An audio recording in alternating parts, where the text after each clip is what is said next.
Hello दोस्तों, स्वागत है आपका आपके ही चैनल टारगेट डीआर्स में। तो दोस्तों, आज हम पढ़ने वाले हैं history of pharmacy profession in India. Bharat के अंदर फार्मेसी जो सब्जेक्ट है, जो विषय है, इसकी शुरुआत कहाँ से हुई, क्या इसका इतिहास कहाँ से है। तो मैं डीआर शिवन मिश्रा फार्मासिस्ट, चलिए शुरू करते हैं। सबसे पहले हम बात करते हैं तो फादर ऑफ फार्मेसी की। तो जो गैलन साहब है, gallon is the father of pharmacy. Gallon जो है वो फादर है फार्मेसी के, इन्हें मतलब फार्मेसी का जनक माना गया है। He was a famous great physician, ये बहुत फेमस ग्रेट फिजिशियन है जो कि हिपोक्रेट्स के आइडियाज को डेवलप किया इन्होंने। हिपोक्रेट्स जो साइंटिस्ट थे, उनके जो आइडियाज है इनको गैलन ने ही डेवलप किया और इन्हें फादर ऑफ फार्मेसी बोला जाता है। ये बहुत इंपॉर्टेंट चीजें हैं, आपको जरूर याद रखनी चाहिए। Then after professor William Procter, इन्हें फादर ऑफ अमेरिकन फार्मेसी कहते हैं और इन्हें फादर ऑफ मॉडर्न फार्मेसी भी बोलते हैं। मॉडर्न फार्मेसी के जनक, आधुनिक फार्मेसी के जनक प्रोफेसर विलियम प्रोटेक्टर है, जो कि 1852 में अमेरिकन फार्मास्यूटिकल एसोसिएशन की स्थापना की थी और इसी वजह से इन्हें फादर ऑफ मॉडर्न फार्मेसी बोला गया है। देन आफ्टर बात करते हैं तो फर्स्ट यूएस फार्माकोपिया जो स्टैब्लिश हुई थी या पब्लिश हुई थी, वो 1820 में थी। थोड़ा सा इंपॉर्टेंट फैक्ट्स है, याद रखने पड़ेगी। गैलन को फादर ऑफ फार्मेसी बोला गया है और प्रोफेसर विलियम प्रॉक्टर को फादर ऑफ मॉडर्न फार्मेसी और फादर ऑफ अमेरिकन फार्मेसी बोला गया है या माना गया है। पहली यूएस फार्माकोपिया जो थी वो 1820 में पब्लिश हुई थी और पहली नेशनल फॉर्मुलरी जो थी वो 1888 में पब्लिश हुई थी। First national formulary was published in 1888।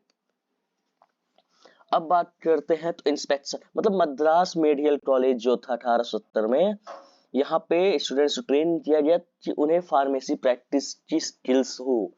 उस स्टूडेंट्स को ट्रेन किया गया कि वो फार्मेसी प्रैक्टिस कैसे किया जाता है, फार्मेसी प्रोफेशन क्या होता है, इसके बारे में उन्हें ट्रेन किया गया। यहाँ से शुरुआत हुई हमारे फार्मेसी जगत की। Pharmacy education pattern was based on instruction provided for, जो कि फार्मास्यूटिकल सोसाइटी है ग्रेट ब्रिटेन की, ग्रेट ब्रिटेन जानते ही हैं, उसी जो फार्मास्यूटिकल सोसाइटी है वो जो इंस्ट्रक्शन दे रही थी उसी बेस में फार्मेसी एजुकेशन हमारी चल रही थी। हमारे पास कोई आधुनिक चीजें नहीं थी, कोई एक्स्ट्रा नॉलेज नहीं थी। हम वही जो घिसा पीटा फार्मास्यूटिकल सोसाइटी और ग्रेट ब्रिटेन जो दे देती थी उससे ही हम अपने उसमें ले आते थे, एजुकेशन में लाते थे, उसी तरह हम अपने स्टूडेंट्स को ट्रीट करते थे। A formal training of the compounder was started in 1881। बेनरॉल, बेनरॉल की खाड़ी जानते हैं, बेनरॉल, बेनरॉल में 1881 पे कंपाउंडर्स की ट्रेनिंग स्टार्ट हुई।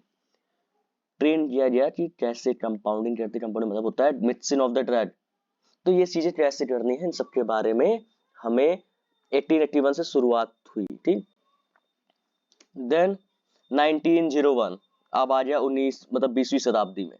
1908 में establishment of the Bengal chemical pharmaceutical work. Acharya PC Roy ने कलकत्ता में Bengal chemical pharmaceutical work start किया। 1908 के बाद 1903 पे एक स्मॉल छोटी सी फैक्ट्री खुली है पैरल में, बंबई जो है, बंबई के पैरल में, बाय प्रोफेसर टी.के. गुज्जर। ये उतना इंपॉर्टेंट नहीं है बट थोड़ा सा याद रख लो कि 1908 में Bengal chemical pharmaceutical work start हुआ आचार्य पीसी रॉय की वजह से। और 1903 में sorry, a small factory eight parallel में by professor TK. Gujjar.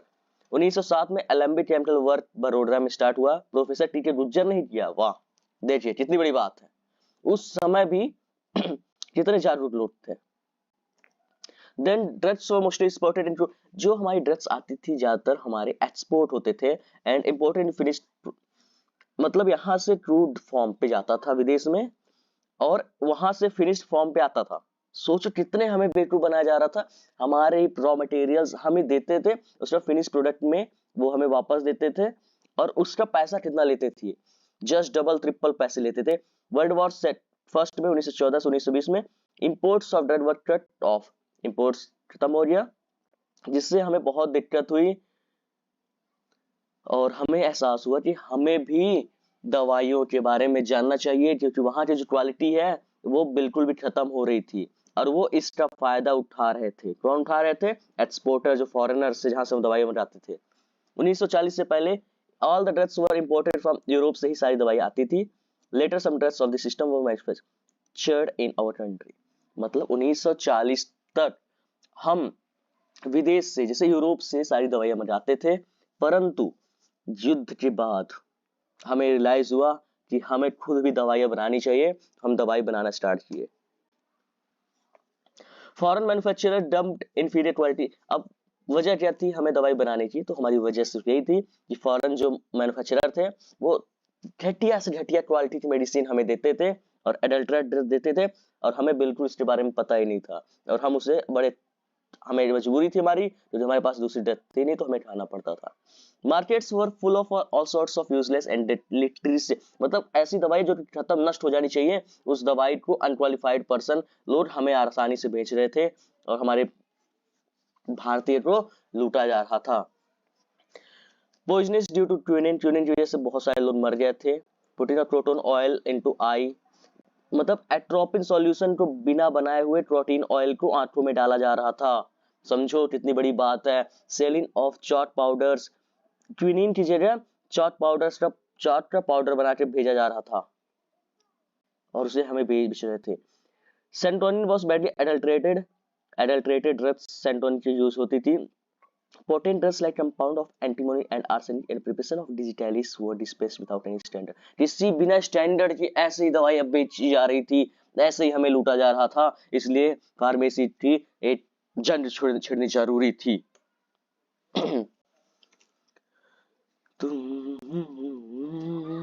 Drug inquiry committee, government of India on 11 अगस्त 1930 में एक कमेटी बनाई, किसके चेयरमैनशिप में? Late col R N Chopra के चेयरमैनशिप में 1930 में गवर्नमेंट ने बनाई। 11 अगस्त 1930 से याद रखना, यहाँ से हमारी फार्मेसी जगत की शुरुआत हुई। ड्रग इंक्वायरी कमेटी बनाई गई आर एन चोपड़ा के लीडरशिप में, to see the problem of pharmacy. Pharmacy के अंदर क्या क्या प्रॉब्लम है, आखिर ये फार्मेसी हमारे देश में विकसित क्यों नहीं हो रहा, इसके ऊपर ये सारी चीजें जानने के लिए एक कमेटी बनाई गई। और 1931 में ये पता चला कि हाँ, भारत के अंदर कोई स्पेशलाइज्ड प्रोफेशन नहीं है फार्मेसी का, जिसकी वजह से ये सब दिक्कतें हो रही है। महादेवा लाल श्रॉफ, जिसे एमएल श्रॉफ कहते हैं, is a father of Indian pharmacy हैं, और इन्होंने 3 साल की कोर्सेस फार्मेसी को बनारस हिंदू यूनिवर्सिटी में पहली बार शुरुआत की। इन्होंने शुरुआत किया कि 3 इयर्स कोर्स है फार्मेसी होना चाहिए, और इन्होंने इंट्रोड्यूस किया बीएचयू बनारस हिंदू यूनिवर्सिटी। 1935 में यूनाइटेड प्रोविंस फार्मास्यूटिकल एसोसिएशन ने आईपीए नाम से इस्टेब्लिश किया। ठीक, Indian Journal of pharmacy was started by, Indian journal जो है वो एमएल श्रॉफ के द्वारा स्टार्ट हुआ। 1939 में All India Pharmaceutical Congress associated was established in 1940। 1939 में Indian Journal of Pharmacy start किया गया प्रोफेसर एमएल श्रॉफ की वजह से। Then after All India Pharmaceutical Congress Association was established 1940 में।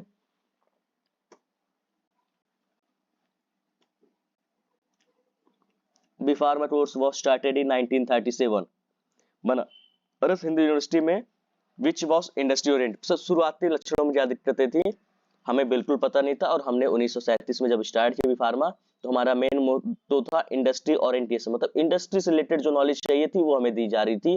1944 में पंजाब यूनिवर्सिटी ने पहली बार ये फार्मेसी प्रैक्टिस की तरफ ले आए कि जो हमारी बी फार्मा है वो फार्मेसी साइड है, फार्मेसी प्रैक्टिस साइड है, डिस्पेंसिंग साइड है, मेडिकल स्टोर साइड है।